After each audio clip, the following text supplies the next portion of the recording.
lemah dikuatkan, yang miskin diperkaya, yang buta kan melihat. Yesus berbuat bagiku, yang lemah dikuatkan, yang miskin diperkaya, yang buta kan melihat. Yesus berbuat bagiku. Hosana, Hosana, Yesus mati bagiku. Hosana, Hosana, Yesus bangkit dan hidup. Hosana, Hosana, Yesus anak Allah. Hosana, Hosana, bagi Yesus Tuhan. Shalom saudara, saya percaya kita semua diberkati. Hari ini bertepatan dengan hari Jumat Agung, dan saya percaya seluruh umat Kristiani memperingati hari kematian Yesus Kristus. Saudaraku, kematian Yesus Kristus adalah satu bukti kasih Allah yang terbesar. Sebab di atas kayu salib di Bukit Golgota, Yesus Kristus mati menggantikan kita yang berdosa. Dan ini adalah suatu karya Allah yang agung dan mulia. Surat Rasul Paulus kepada jemaat di Roma di pasal yang kelima ayat yang ke-8 berkata, akan tetapi Allah menunjukkan kasih-Nya kepada kita, artinya kepada saudara dan saya, ketika Yesus mati untuk kita. Ketika kita, artinya saudara dan saya, masih berdosa. Artinya apa saudara? Tahukah saudara, Yesus telah rela mati untuk menyelamatkan kita, saudara dan saya, tentunya sebagai umat manusia. Yang mengerti katakan amin. Saudaraku, karena dosa, maka tidak ada seorang pun yang dapat bersekutu dengan Allah. Tahukah saudara, manusia berdosa tidak mungkin berkenan kepada Allah. Manusia berdosa bahkan harus dijauhkan dari Allah. Ada jurang pemisah yang memisahkan antara Allah dengan manusia, yang tidak bisa terseberangi oleh manusia. Dan itulah kematian yang sangat-sangat mengerikan. Bahkan di dalam kitab Efesus pasal yang kedua ayat yang ketiga, firman Tuhan katakan, akibat dosa manusia mengalami murka Allah, dan manusia hidup terkutuk. Saudara, manusia seperti tawanan yang telah dijatuhi hukuman mati. Manusia tidak mungkin menyelamatkan dirinya dengan membayar lewat cara berbuat baik atau perbuatan baik, saudara. Jadi saudaraku, supaya dosa kita dihapuskan, ada satu kabar baik bagi kita. Maka Yesus bersedia menjadi korban pengganti bagi kita. Tentunya bagi saudara dan saya. Yang setuju katakan amin. Oleh sebab itu, Yesus bersedia menjadi narapidana mati, menggantikan kita. Artinya menggantikan saudara dan saya. Kristus rela mengalami semua yang seharusnya saudara dan saya kita alami. Yesus harus mengalami semua kengerian akibat dosa manusia.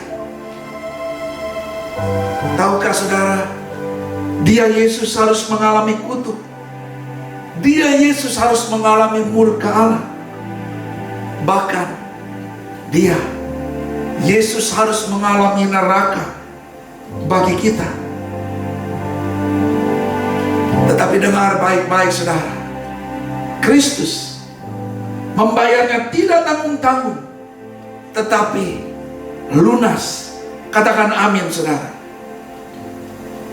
Satu kali untuk selama-lamanya. Katakan haleluya. Ibrani pasal yang ke-10 ayat yang ke-10 sampai ayat yang ke-14. Saudara, Kristus menebus semua dosa kita sekaligus. Kristus tidak menebus dosa-dosa kita hanya sampai kita lahir baru. Tetapi dengar baik-baik saudara, Kristus menebus dosa kita dari kita lahir sampai kita menutup mata. Sebab sebagaimana yang tertulis di dalam 1 Petrus pasal yang ketiga ayat yang ke-18, saya bacakan firman Tuhan ini bagi kita semua. Sebab juga Kristus telah mati sekali untuk segala dosa kita. Kristus, firman Tuhan katakan, yang benar untuk orang-orang yang tidak benar. Supaya firman Tuhan katakan, Kristus membawa kita, membawa saudara dan saya kepada Allah. Kristus yang telah dibunuh dalam keadaannya, garis bawahi, sebagai manusia. Tetapi firman Tuhan katakan, yang telah dibangkitkan menurut roh. Yang percaya katakan amin. Ada satu nas firman Tuhan di dalam kitab Roma ayat yang ke-8, dikatakan firman Tuhan, akan tetapi Allah menunjukkan kasih-Nya kepada kita, artinya kepada saudara dan saya, oleh karena firman Tuhan katakan Kristus telah mati untuk kita, untuk saudara dan saya, ketika kita masih berdosa. Saudaraku yang kekasih, ada satu kisah yang mungkin pernah saya bagikan. Ada 2 orang bersaudara dan mereka kembar saudara. Yang seorang menjabat sebagai hakim di kota itu, sedangkan saudara kembarnya justru sebaliknya, menjadi seorang penjahat. Satu kali karena kejahatannya, dia ditangkap dan dijebloskan ke dalam penjara, dan dia harus menjalani sidang di pengadilan pada esok harinya. Sementara dia di penjara, dia berpikir dia akan dibebaskan karena dia tahu saudaranya yang akan mengadilinya kelak pada esok hari.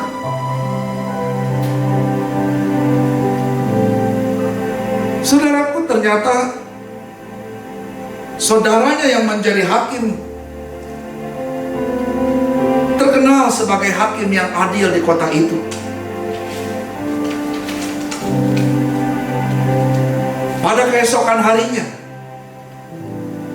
Pada saat sidang dimulai, dan sebagai hakim yang adil, dia harus memutuskan hukuman apa yang setimbal dengan kejahatan yang telah dilakukan oleh saudara kembarnya itu. Dan tahukah saudara, ternyata dia memutuskan dengan menjatuhkan hukuman mati. Saudara, lewat kisah ini, ada satu hal yang menarik. Begitu saudara kembarnya mendengar vonis yang dijatuhkan oleh hakim yang dia tahu itu adalah saudara kembarnya, dia begitu terperanjat dan kaget. Dan dia mulai mengumpat, saudara. Dia tidak menyangka bahwa saudara kembarnya akan menjatuhkan vonis hukuman mati terhadap dia.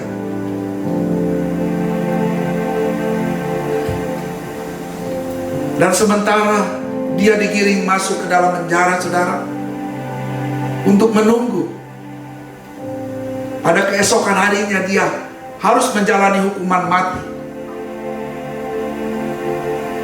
Pada tengah malam, saudaranya yang menjadi hakim itu datang ke penjara mengunjungi saudaranya. Dan pada waktu itu dia memberikan juga jubah hakimnya kepada saudaranya untuk dikenakan.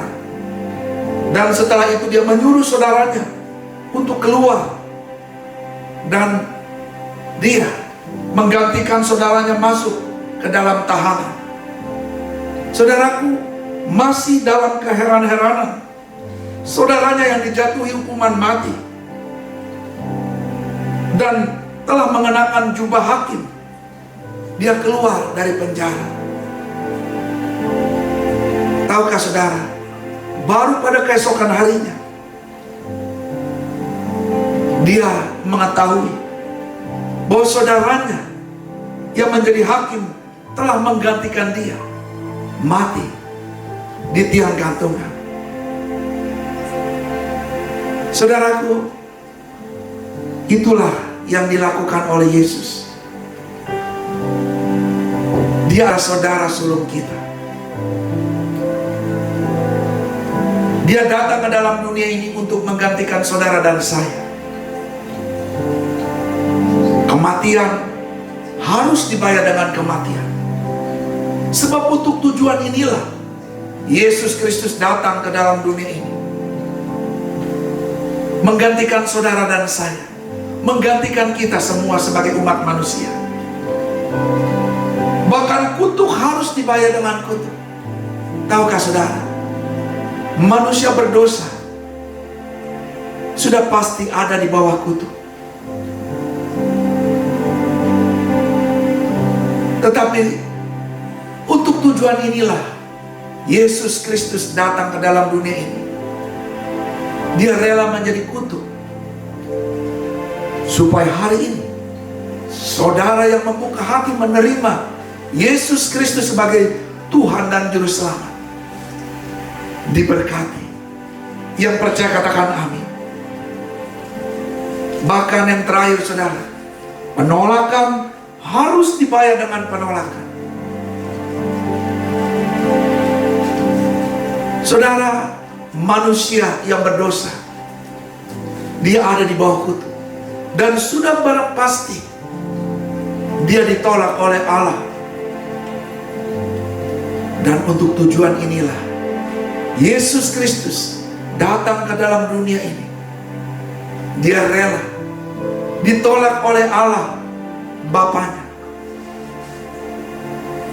Sebab ada satu nas firman Tuhan katakan, Allah mengasihi orang berdosa.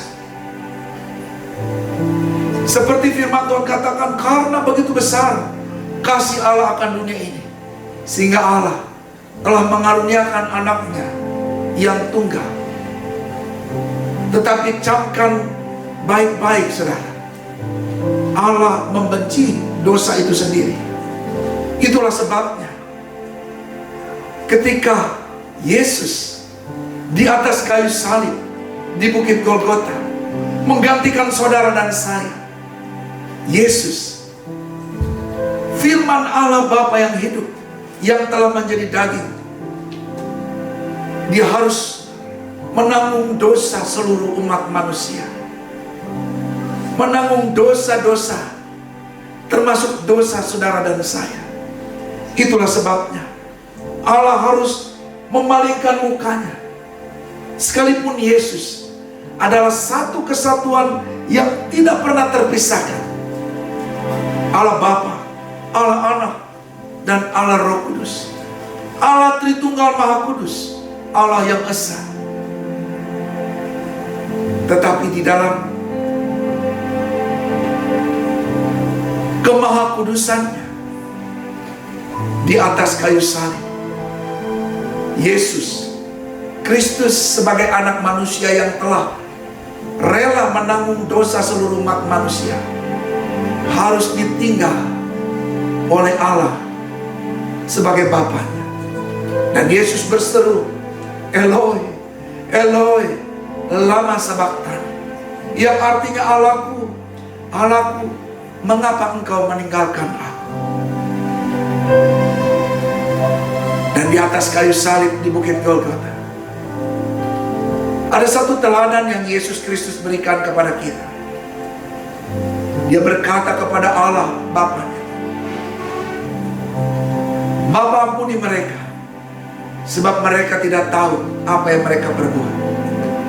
Dan setelah itu Yesus berkata, sudah selesai. Saudara, itulah harga yang telah dibayar oleh Yesus, lunas di atas kayu salib. Katakan amin, saudara. Dan hari ini, saudaraku yang kekasih, di hadapan kita tersedia roti dan anggur yang melambangkan tubuh dan darah Kristus. Siapkan hati saudara juga untuk menyambut tubuh Kristus dan juga darah Kristus. Haleluya.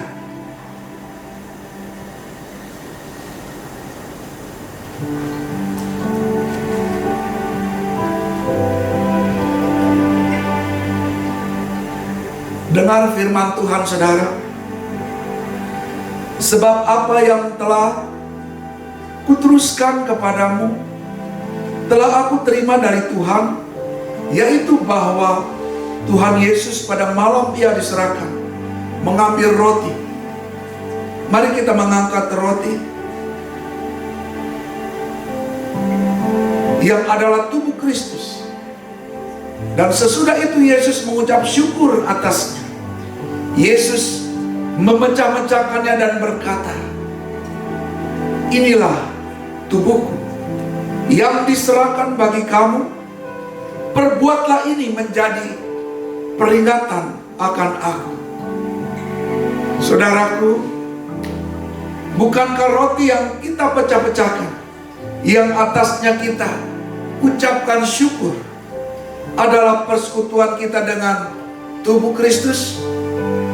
Mari kita makan roti ini dengan iman dalam nama Tuhan Yesus.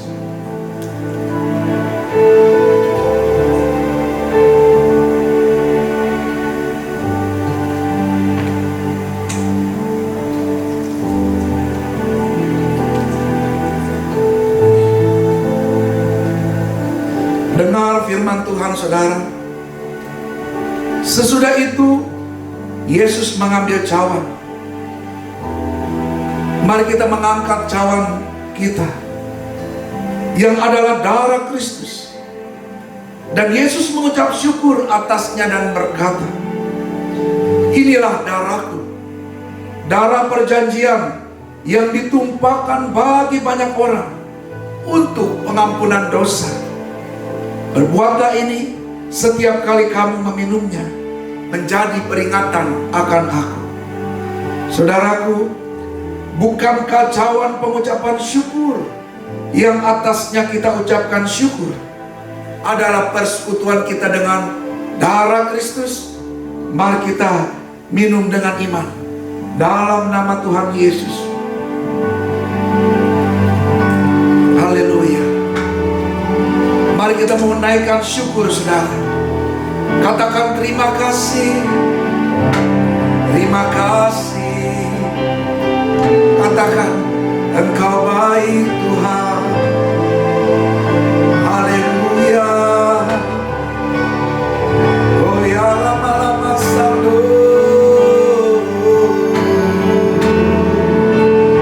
Mari ambil waktu, saudara.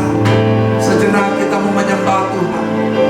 Ucapkan syukur buat karya agung dan mulia pengorbanan Yesus Kristus di atas kayu salib di Bukit Golgota.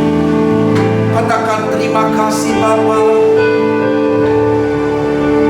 Terima kasih. Oh haleluya Bapa. Terima kasih. Sungguh Engkau baik, dan bahwasanya untuk selama-lamanya kasih setia. Terpujilah namamu Bapa kekal selama-lamanya.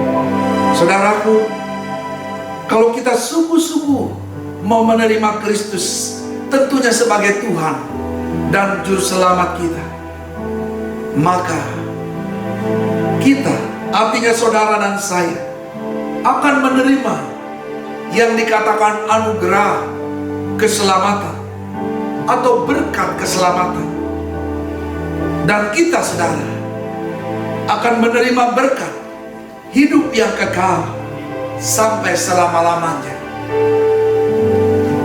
Karena itu, saudaraku, terimalah bukti kasih Allah Bapa yang terbesar, di mana Yesus Kristus yang telah rela mati tentunya untuk menanggung dosa-dosa saudara dan saya, dosa-dosa kita semua.